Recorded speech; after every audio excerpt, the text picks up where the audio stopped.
तो स्टूडेंट्स पिछले सेक्शन में हमने ऑर्थोगोनैलिटी एंड नॉर्मलाइजेशन कंडीशन को डिराग नोटेशन के टर्म्स में एक्सप्रेस कर दिया था। अब हम पॉइंट नंबर 6 में ऑर्थो नॉर्मलिटी कंडीशन को डिराग नोटेशन के टर्म्स में एक्सप्रेस करेंगे। तो सबसे पहले हम हेडिंग बना लेते हैं point number 6 ortho normality condition. If phi1 phi2 up to phi n are orthonormal states then their inner product can be written as। देखिए स्टूडेंट्स, मान लीजिए आपके पास कोई फिजिकल सिस्टम है और उस फिजिकल सिस्टम की phi1 phi2 phi n जो है वो ऑर्थोनॉर्मल स्टेट्स हैं। ऑर्थोनॉर्मल स्टेट्स वो स्टेट्स होती हैं जिनका जो अपने आप में तो नॉर्मलाइज्ड होती हैं, मींस उनका खुद के साथ जो इनर प्रोडक्ट होता है वो तो 1 होता है, बट किसी एक स्टेट का दूसरी अदर स्टेट के साथ इनर प्रोडक्ट जो है वो 0 रहने वाला है, मींस एक स्टेट जो है वो दूसरी स्टेट के ऑर्थोगोनल होगी। तो ऐसी स्टेट्स को हम बोलते हैं ऑर्थोनॉर्मल स्टेट्स। फॉर एग्जांपल, अगर हम phi1 का इनर प्रोडक्ट करें phi1 के साथ तो वो हमें 1 देगा। इसी तरह से अगर हम phi2 का इनर प्रोडक्ट करें phi2 के साथ वो हमें 1 देगा, क्योंकि phi1 भी नॉर्मलाइज्ड है, phi2 भी नॉर्मलाइज्ड है। नॉर्मलाइज्ड स्टेट वो होती है अगर हम उस स्टेट का खुद के साथ इनर प्रोडक्ट करें तो वो हमें 1 देता है। इसी तरह से अगर हम phi n का इनर प्रोडक्ट करें phi n के साथ तो वो भी हमें 1 देगा। बट यहां पर हर एक स्टेट जो है वो एक दूसरे के ऑर्थोगोनल है। ऑर्थोगोनल का मतलब अगर हम phi1 का इनर प्रोडक्ट करें फॉर एग्जांपल phi2 के साथ तो वो हमें 0 मिलेगा। अगर हम phi1 का इनर प्रोडक्ट करें phi3 के साथ तो वो हमें 0 मिलेगा। इसी तरह से अगर हम phi1 का इनर प्रोडक्ट करें phi n के साथ तो वो हमें 0 मिलेगा। इसी तरह से अगर हम phi2 का इनर प्रोडक्ट करें phi1 के साथ या फिर phi2 का इनर प्रोडक्ट करें phi3 के साथ या फिर phi2 का इनर प्रोडक्ट करें phi n के साथ तो वो हमें 0 देगा एंड सो ऑन। कहने का मतलब ये है कि अगर यहां पर ये नंबर बराबर है 1 1 2 2 n तो ये हमें इक्वल टू 1 दे रहा है इनका इनर प्रोडक्ट। अगर ये नंबर डिफरेंट है 1 2 1 3 1 n 2 1 2 3 2 n तो वो हमें 0 देगा। तो इस प्रकार की कंडीशन को हम बोलते हैं ऑर्थोनॉर्मलिटी कंडीशन और इन स्टेट्स को बोलते हैं ऑर्थोनॉर्मल स्टेट्स। ऑर्थोनॉर्मल स्टेट्स वो स्टेट्स होती हैं जो अपने आप में तो नॉर्मलाइज्ड होती हैं, मींस उनका खुद के साथ तो इनर प्रोडक्ट 1 होता है, बट उन स्टेट्स का किसी दूसरी स्टेट के साथ जो इनर प्रोडक्ट होता है वो 0 होता है, मींस हर एक स्टेट जो है यहाँ पर वो ऑर्थोगोनल स्टेट भी होती है। तो ऐसी स्टेट्स को हम बोलते हैं ऑर्थोनॉर्मल स्टेट्स।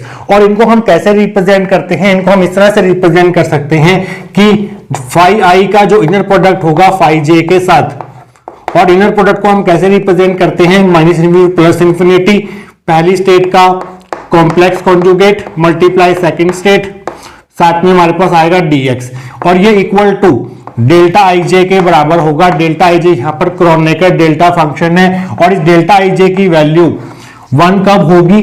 जब हमारे पास i और j आपस में बराबर हैं। That will be equal to 1 when i equal to j and will be i equal to j and will be equal to 0 when i is not equal to j।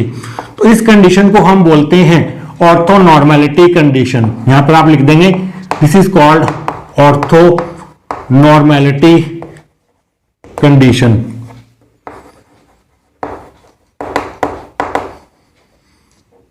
और इन states को हम phi i phi j states को हम बोलेंगे orthonormal state, जहां पर i और j की जो वैल्यूज होंगी वो 1 से लेके n तक होंगी।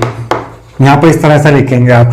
अब इस ऑर्थोनॉर्मलिटी कंडीशन को आप डिराग नोटेशन की टर्म्स में कैसे एक्सप्रेस करेंगे? In Dirac notation orthonormality condition is written as. देखिए स्टूडेंट्स, यहां पर phi i स्टार लगा हुआ है, मींस phi i स्टार ये कॉम्प्लेक्स कॉन्जुगेट है phi i का। तो कॉम्प्लेक्स कॉन्जुगेट के लिए हम ब्रा ब्रैकेट का यूज करते हैं, तो आप ब्रा ब्रैकेट लगाएंगे, इसके अंदर आप phi i लगा देंगे। phi j यहाँ पर नॉर्मल स्टेट है तो यहाँ पर हम कैट ब्रैकेट का यूज करेंगे, एक लाइन और एक एंगुलर ब्रैकेट, और इसके अंदर हम phi j लगा देंगे।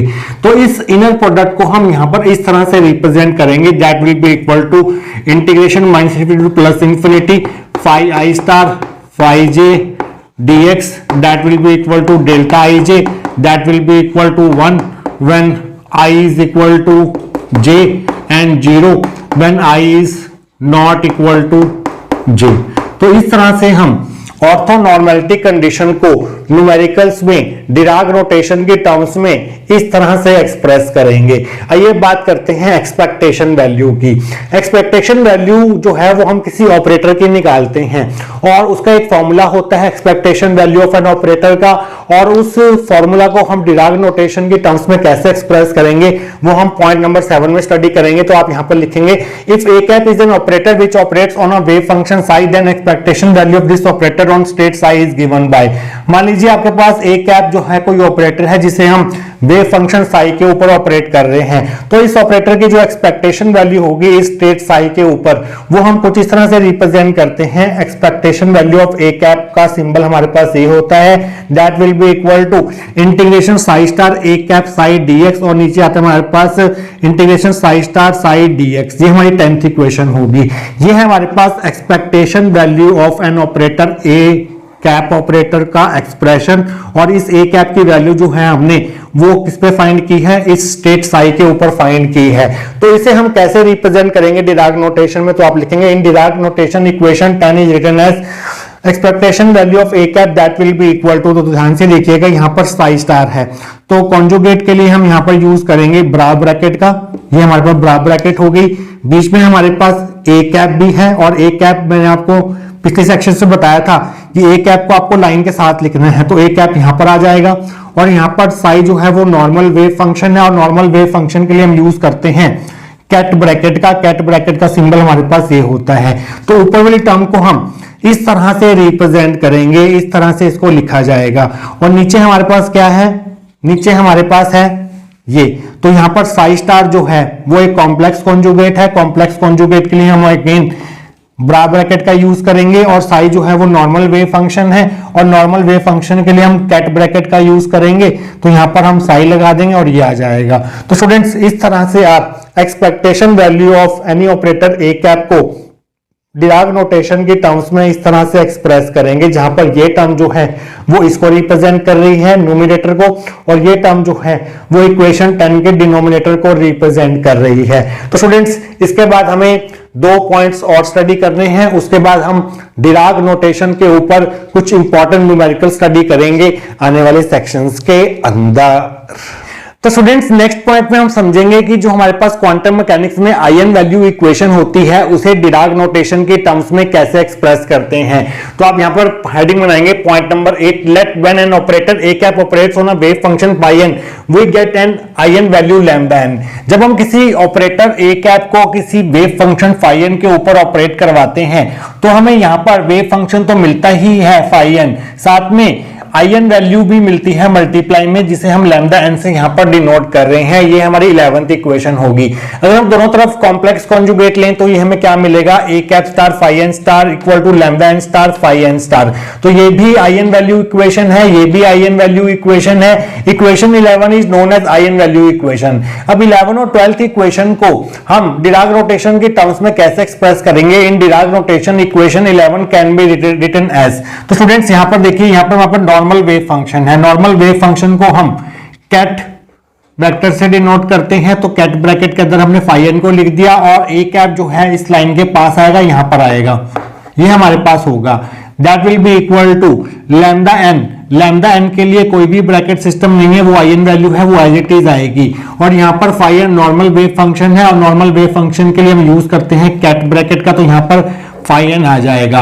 तो आयन वैल्यू इक्वेशन को क्वांटम मैकेनिक्स में डिराग नोटेशन के टर्म्स में इस तरह से एक्सप्रेस किया जाता है। बट कई बुक्स में इस इक्वेशन को ऐसे भी आप लिखा हुआ देखेंगे कि यहां पर ए कैप है और यहां पर फाई एन ना लिखकर स्टेट का नंबर लिख देते हैं। ये nth स्टेट का वेव फंक्शन है, nth स्टेट का स्टेट वेक्टर है, तो यहां पर सिंपली हम n लगा देंगे, that will be equal to lambda n, और फाई एन की जगह पर सिंपली हम n लगा देंगे। n यहां पर स्टेट को रिप्रेजेंट कर रहा है कि कौन से नंबर की स्टेट है। यहां पर हमारे पास nth स्टेट है फाई एन, तो ये n जो है वो स्टेट को भी रिप्रेजेंट कर रहा है। कई बुक्स में आयन वैल्यू इक्वेशन को डिराग नोटेशन के टर्म्स में इस तरह से लिखा गया है, और कई बुक्स में आयन वैल्यू इक्वेशन को इस तरह से लिखा गया है, तो आपने कंफ्यूज नहीं होना है। तो इक्वेशन 12 को कैसे रिप्रेजेंट करेंगे डिराग नोटेशन के टर्म्स में, इस तरह से रिप्रेजेंट करेंगे। फाई एन स्टार है, ये कॉम्प्लेक्स कॉन्जुगेट है फाई एन का, तो इसके लिए हम ब्रा ब्रैकेट का यूज करेंगे। ब्रा ब्रैकेट लगा दी, फाई एन लिख दिया, ये फाई एन स्टार को रिप्रेजेंट कर रहा है। और जो ऑपरेटर है ए स्टार कैप वो हमेशा लाइन के पास ही रहता है, तो यहां पर ए स्टार कैप जो है वो आगे लिखा हुआ है, बट आपको डिराग नोटेशन में यहां पर लिखना होगा, इस लाइन के पास लिखना होगा, आप आगे नहीं लगाएंगे इसको। That will be equal to lambda n star जो है वो ऐसे ही रहेगा हमारे पास, उसके लिए वो ऐसे ही रहेगा। फाई एन स्टार को हम कैसे लिखेंगे, फाई एन स्टार को हम ब्रैकेट के अंदर लिखेंगे इस तरह से। तो ये हमारे पास क्या होगी, ये डिराग नोटेशन होगी किसकी, इक्वेशन नंबर 12 की। तो स्टूडेंट्स अब बात करते हैं 9th पॉइंट की। If we have an eigen equation A cap phi n equal to lambda and phi n where n is equal to 1 to up to n for a physical system. मान लीजिए आपके पास एक I an equation है, I an equation हमने यहां पर लिखी है किसी भी फिजिकल सिस्टम के लिए, जहां पर एन की वैल्यू जो है 1 से लेके n तक हो सकती है। मान लीजिए किसी पर्टिकुलर इंस्टेंट ऑफ टाइम पर जो स्टेट है फिजिकल सिस्टम की वो ये है, if at any instant state of this physical system is phi is equal to C1 phi one plus C2 phi two plus C3 फाई3, then what will be the probability that system is in state phi two. अब देखिए phi जो है ये wave function जो है वो as a superposition of eigen functions represent किया गया है। फाई1 फाई2 फाई3 जो है वो आई एन फंक्शंस हैं। तो हमने प्रोबेबिलिटी निकालनी है कि प्रोबेबिलिटी सिस्टम की क्या होगी कि वो फाई2 स्टेट में होगा। अगर सिस्टम फाई2 स्टेट में हुआ तो उस केस में सिस्टम की जो आई एन इक्वेशन बनेगी वो बनेगी A cap phi two that will be equal to lambda n की जगह पर लैम्डा 2 आ जाएगा और फाई एन की जगह पर फाई2 आ जाएगा। तो ये आई एन वैल्यू इक्वेशन बनेगी अगर सिस्टम फाई2 में हुआ। तो इस स्टेट की हमें प्रोबेबिलिटी निकालनी है फाई2 स्टेट की। ये क्वेश्चन आपको ऐसे पूछा जा सकता है, और what is the probability that measured value will be lambda 2। अगर सिस्टम फाई2 स्टेट में हुआ तो उस केस में जो आई एन वैल्यू मेजर होगी सिस्टम की वो लैम्डा 2 होगी। तो ये क्वेश्चन ऐसे भी पूछा जा सकता है। तो इसका जो फॉर्मूला होता है हमारे पास वो होता है पी लैम्डा 2। पी लैम्डा 2 क्या रिप्रेजेंट कर रहा है, ये रिप्रेजेंट कर रहा है कि सिस्टम की प्रोबेबिलिटी क्या है स्टेट फाई2 में होने की, या फिर प्रोबेबिलिटी क्या है कि आपकी जो आई एन वैल्यू मेजर होगी वो लैम्डा 2 होगी।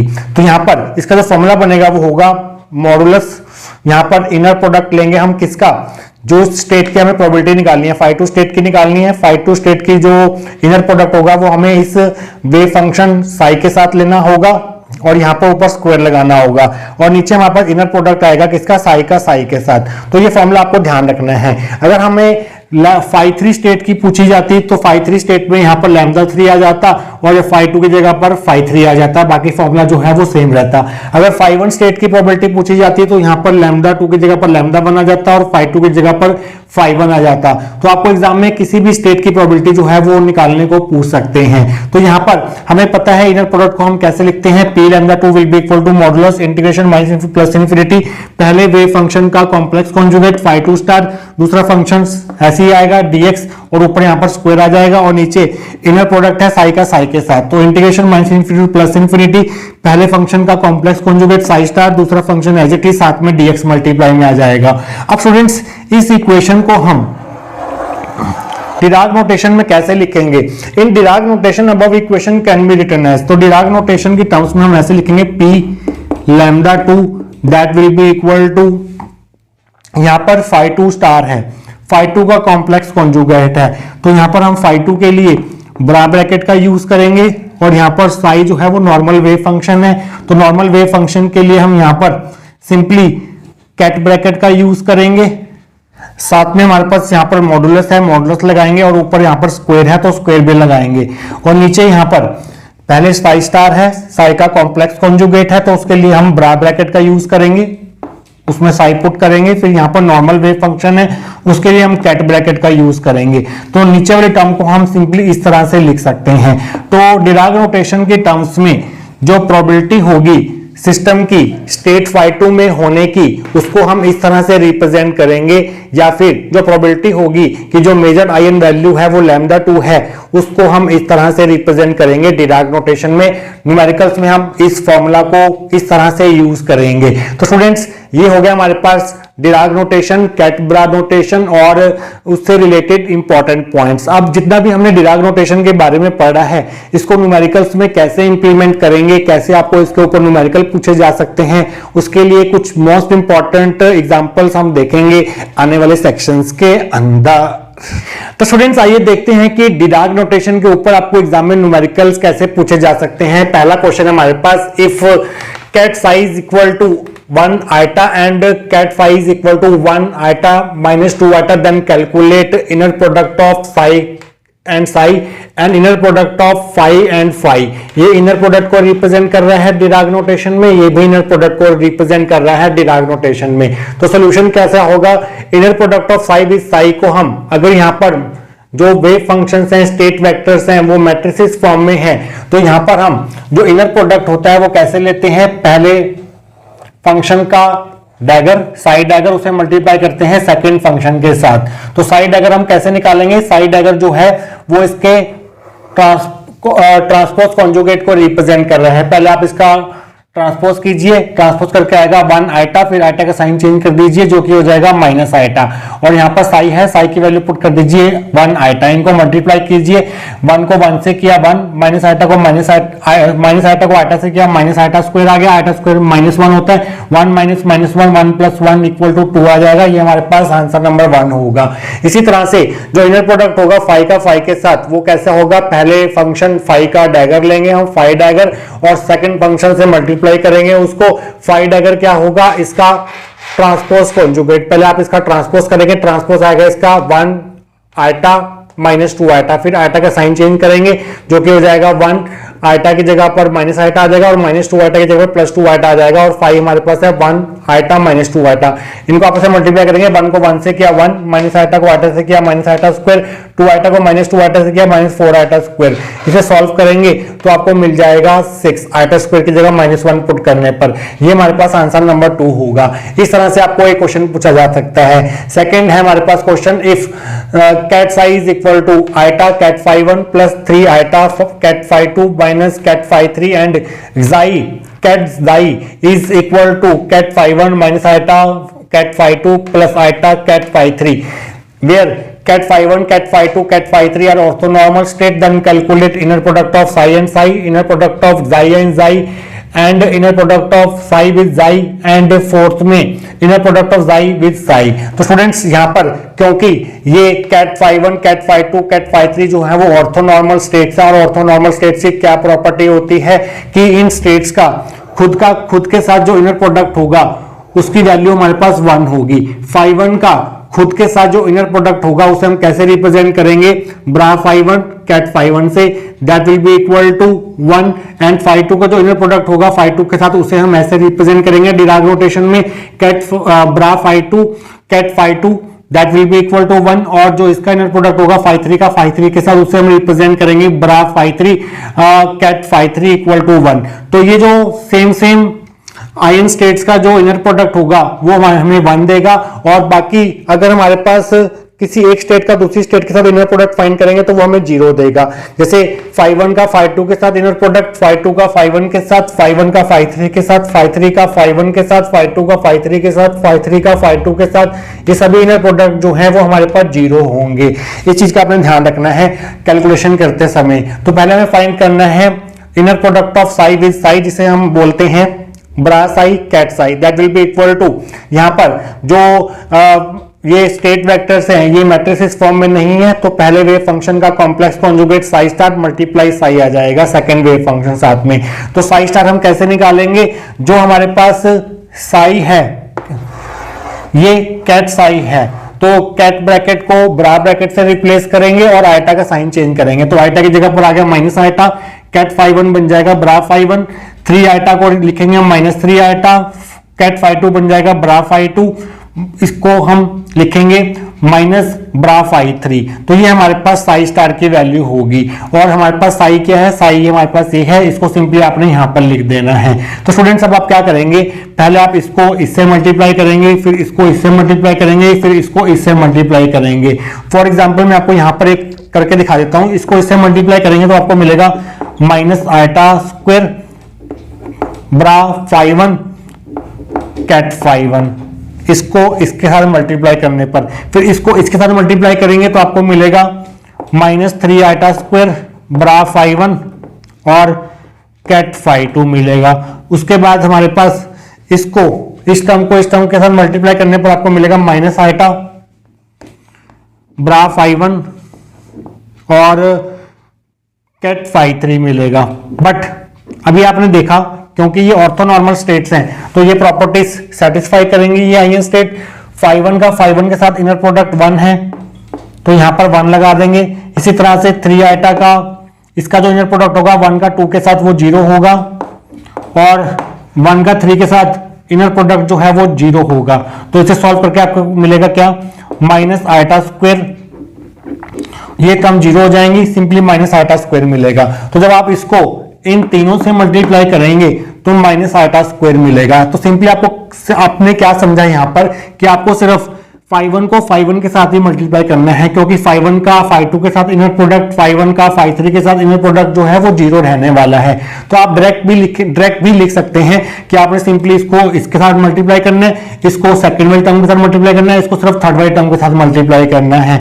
तो यहाँ पर इसको इसके साथ मल्टीप्लाई करके आपको मिलेगा माइनस आइटा स्क्वायर, φ1 का φ1 के साथ इनर प्रोडक्ट 1 हो जाएगा, वो हमने 1 यहाँ पर नहीं लिखा। इसी तरह से φ2 का φ2 के साथ इनर प्रोडक्ट 1 होगा और -3 आइटा जो है वो +3 आइटा से मल्टीप्लाई हो जाएगा जो कि बन जाएगा -9 आइटा स्क्वायर।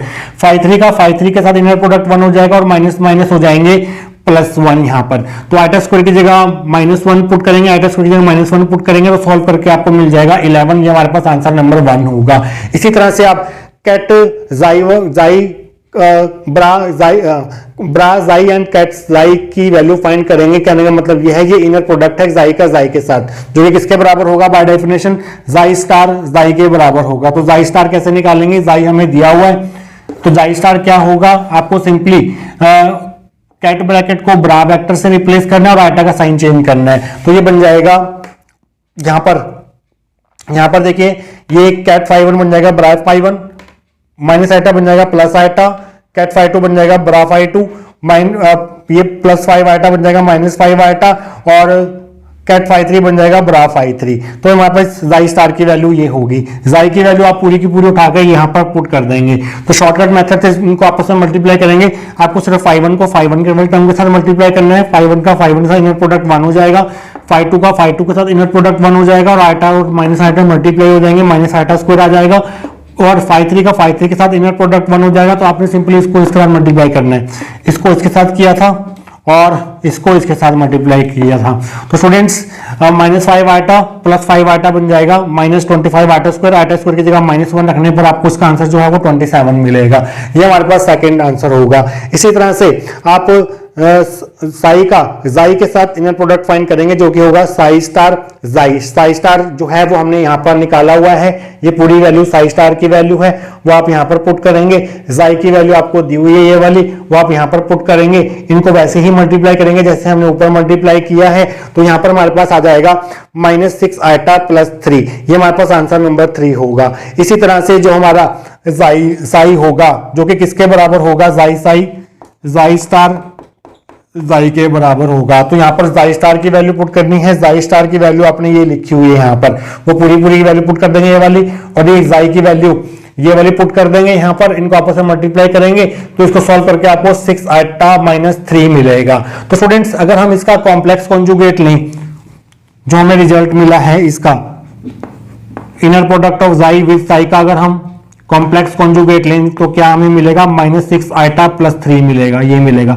इसे हम डबल स्टार इक्वेशन दे देते हैं और इसे हम स्टार इक्वेशन दे देते हैं। तो स्टूडेंट्स अगर हम star and double star equation को कंपेयर करें तो यहां से हमें एक बहुत ही इंपॉर्टेंट रिजल्ट देखने को मिल रहा है कि जो जाई का साई के साथ इनर प्रोडक्ट होगा उसका जो कॉम्प्लेक्स कॉन्जुगेट होगा वो जाई के इनर प्रोडक्ट के बराबर होगा। तो आप यहां पर लिख भी सकते हैं कि जो जाई का इनर प्रोडक्ट होगा that will be equal to complex conjugate of inner product of psi. तो ये भी एक इंपॉर्टेंट रिजल्ट है रिलेटेड टू डिराग नोटेशन, वो भी आप इस तरह से लिख सकते हैं। तो स्टूडेंट्स यहां पर हमने एक चीज और नोट की कि जब हम किसी स्टेट वेक्टर का उसका खुद के साथ इनर प्रोडक्ट करते हैं, जैसे हमने जाई के साथ किया, तो हमें क्या मिला 11 जो कि एक पॉजिटिव नंबर है, और जाई के साथ इनर प्रोडक्ट किया तो वो भी एक पॉजिटिव नंबर आ रहा है। तो जब भी हम किसी सेम आयन स्टेट का उसको खुद के साथ इनर प्रोडक्ट करते हैं तो हमेशा हमें एक पॉजिटिव नंबर ही देखने को मिलता है। अगर इनका इनर प्रोडक्ट इक्वल टू 1 आ रहा होता, यहाँ पर इक्वल टू 1 आ रहा होता, तो हम कहते हैं कि जाई जो हैं, जाई और ये दो जो हैं स्टेट वेक्टर जो है वो नॉर्मलाइज स्टेट वेक्टर्स हैं। तो स्टूडेंट्स इसके बाद हम एक न्यूमेरिकल और स्टडी करेंगे नेक्स्ट सेक्शन के अंदर।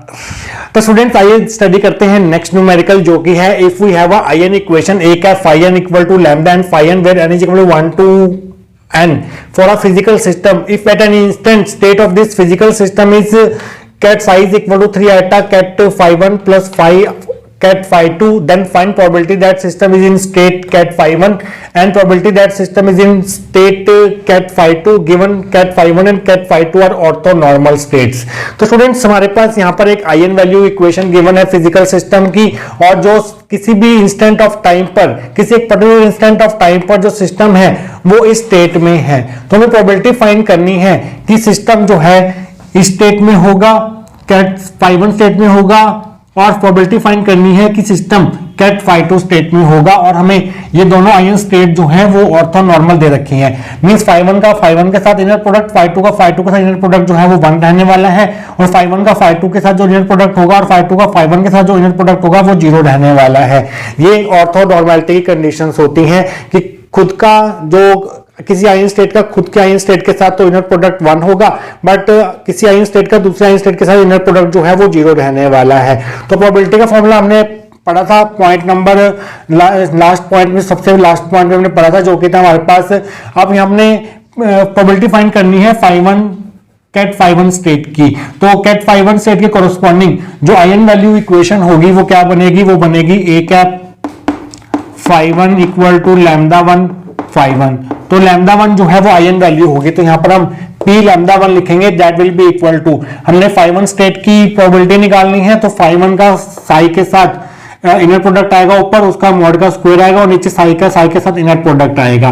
तो हमें ये फाइंड करना है और ये फाइंड करना है और इसे सॉल्व करना है। तो स्टूडेंट्स यहाँ पर phi 1 पहले लिखा हुआ है, ब्रा ब्रैकेट के अंदर लिखा हुआ है, तो यहाँ पर phi 1 का कॉम्प्लेक्स कॉन्जुगेट आएगा, that is phi 1 star.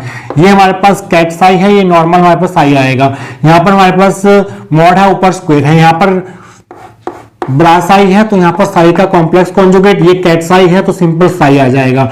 phi 1 star की वैल्यू पुट कर दो। phi 1 स्टार को हम कैसे लिखेंगे डिराइव नोटेशन में, ब्रा phi 1 से डिनोट करेंगे, और साई की वैल्यू पुट कर दो। साई की वैल्यू जो है हमारे पास वो ये गिवन है 3 iota ket phi 1 plus ket phi 2 ऊपर स्क्वायर है, और नीचे साई स्टार क्या हो जाएगा। साई स्टार में आपको क्या करना होगा, पहले जो कैट ब्रैकेट है उसे ब्रैकेट से रिप्लेस करना होगा और आइटा का साइन चेंज करना होगा। तो 3 आइटा बन जाएगा -3 आइटा, कैट phi 1 बन जाएगा ब्रा phi 1 प्लस 5 कैट phi 2 बन जाएगा ब्रा phi 2, और मल्टीप्लाई कर देंगे इसको साई के साथ। साई हमारे पास ये है, वो हमने यहाँ पर मल्टीप्लाई में कर दिया है यहाँ पर। तो स्टूडेंट्स आइए इसको सॉल्व करते हैं।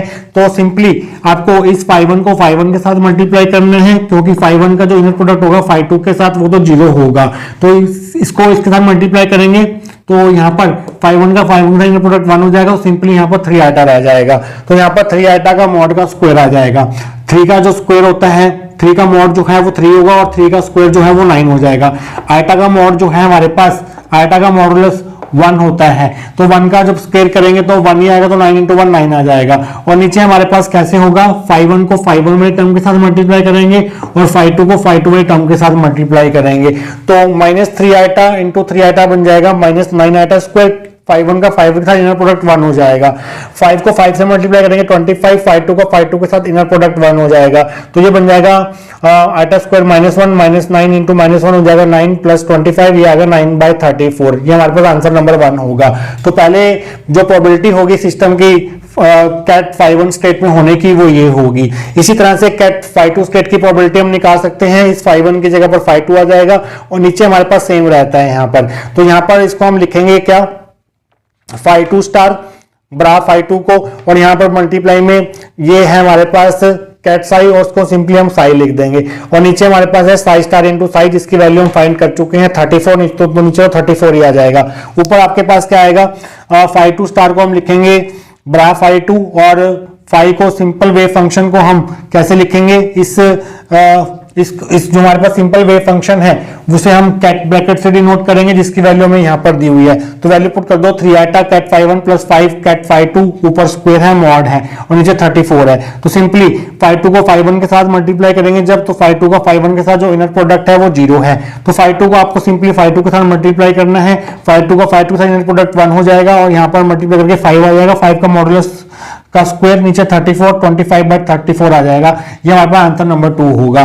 तो स्टूडेंट्स हमारे पास यहाँ पर साई जो था वो फाई 1 फाई 2 का सुपरपोजिशन था, तो मींस या तो सिस्टम इस स्टेट में होगा या फिर इस स्टेट में होगा। तो दोनों स्टेट्स में होने की प्रोबेबिलिटी का सम जो है वो 1 होना चाहिए। अगर आप 9/34 को 25/34 में ऐड करेंगे तो इनका सम जो है वो 34/34 दैट इज 1 निकल के आएगा। तो मींस हमारा जो आंसर है और जो हमने यहाँ पर कैलकुलेशंस की हैं वो बिल्कुल करेक्ट है, क्योंकि p λ1 प्लस p λ2 जो है वो यहाँ पर 1 निकल के आ रहा है। तो इस तरह से आप अपना आंसर जो है वो चेक कर सकते हैं, यहां से वेरीफाई कर सकते हैं। तो स्टूडेंट्स ये था आपके पास डिराग नोटेशन, कैट-ब्रा नोटेशन। तो उसके रिलेटेड इंपॉर्टेंट हमने पॉइंट स्टडी किए, प्रॉपर्टी स्टडी की और उनके बेस पर आपको किस तरह से एग्जाम्स में न्यूमेरिकल्स पूछे जा सकते हैं वो स्टडी किए। तो स्टूडेंट्स आई होप आपको आज का टॉपिक जो है वो अच्छे से क्लियर हुआ होगा। मिलेंगे किसी और important topic related to quantum mechanics के साथ। Till then take care.